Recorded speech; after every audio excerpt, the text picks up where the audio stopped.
اصلاحات کرنے کی حکومتی صلاحیتوں کو بھی کم کیا ہے۔ تو یہ زمینی حقائق ہیں، یہ ایشوز ہیں۔ معیشت کنٹرول نہیں ہو رہی، اور جب معیشت کنٹرول نہیں ہو رہی تو کہیں نہ کہیں ڈائیورٹ کرنا ہے چیزوں کو اور ملبہ کسی اور پہ ڈالنا ہے۔ اب ملبہ کس پہ ڈالا جا سکتا ہے؟ خود ٹوکرا ملٹری لیڈرشپ نے اپنے سر اٹھایا کہ ہم نے اکانومی ٹھیک کرنی ہے اور ہم ڈرائیونگ سیٹ پر ہیں اور SIFC ملک کو آگے لے کر بڑھے گی، لیکن ریزلٹس آپ کے سامنے ہیں۔ کل اجلاس میں کچھ دیگر اہم ڈیولپمنٹس ہوئیں، اس میں علی امین گنڈا پور موجود تھے، وزیر اعلیٰ خیبر پختونخوا، جن کو پہلے نہیں بلایا گیا تھا۔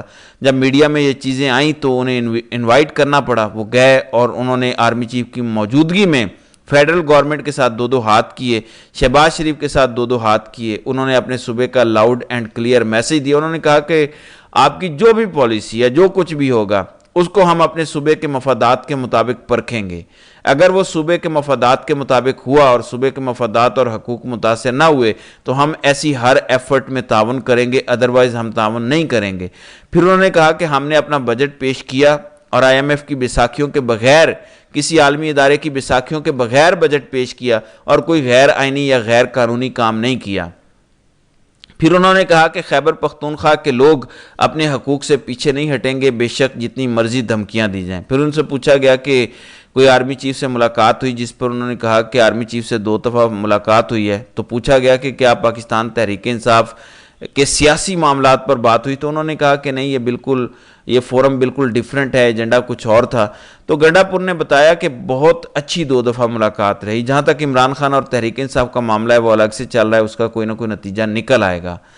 ناظرین کرام، در حقیقت 2 نکات پر ڈیڈ لاک ہے۔ اگر وہ دو نکات حل ہو جاتے ہیں تو پھر بات چیت آگے بڑھے گی اور تحریک انصاف، عمران خان اور ملٹری لیڈرشپ کے درمیان برف پگھل سکتی ہے۔ ایک ہے بد اعتمادی، گرنٹرز چاہیے۔ گرنٹرز کہاں سے آئیں گے؟ میرا خیال ہے کہ گرنٹرز بھی مل ہی جائیں گے جب چیزیں آگے بڑھیں گی، جب ایک دوسرے کو ملنے کا موقع ملے گا۔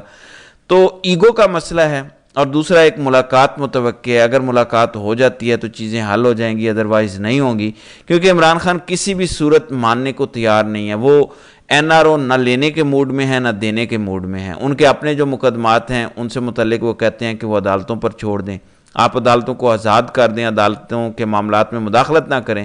تو ایک جانب بات چیت اور ڈیڈ لاک ڈائیلاگ چلانے کی کوشش ہو رہی ہے، تو دوسری جانب دھمکیاں بھی دی جا رہی ہیں۔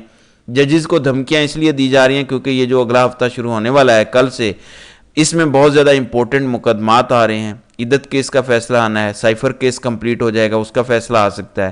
تو یہ بڑے اہم مقدمات ہیں۔ اگر یہ دونوں مقدمات ختم ہو جاتے ہیں تو شاہ محمود قریشی تو یقیناً باہر آ جائیں گے، جبکہ عمران خان بھی باہر آ سکتے ہیں۔ لیکن اس کے ساتھ ساتھ ایک پیرل سلسلہ شروع کر دیا گیا ہے۔ 9 مئی کو دوبارہ زندہ کرنے کی کوششیں کی جا رہی ہیں۔ میرا اپنا خیال ہے کہ 9 مئی کو سول عدالتیں نہیں مانتی۔ عدالتیں 9 مئی کے معاملے میں ملٹری اسٹیبلشمنٹ کی ڈیمانڈ کو ہی غلط سمجھتی ہیں، وہ یہ سب نہیں چاہتی۔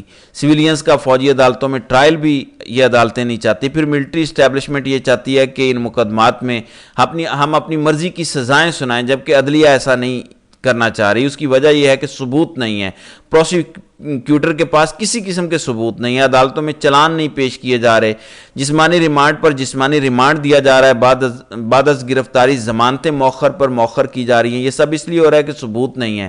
جب ثبوت مانگے جاتے ہیں تو وہاں سے راہ فرار اختیار کی جاتی ہے، اور چلان سبمٹ اس لیے نہیں کر رہے کیونکہ چلان سبمٹ کرنے کے لیے کچھ ہے نہیں۔ جیسے ہی چلان سبمٹ کریں گے اس کے بعد ٹرائل شروع ہو جائے گا، اور ٹرائل کے پلے کچھ نہیں ہے، اس میں سزائیں نہیں ہو سکیں گی۔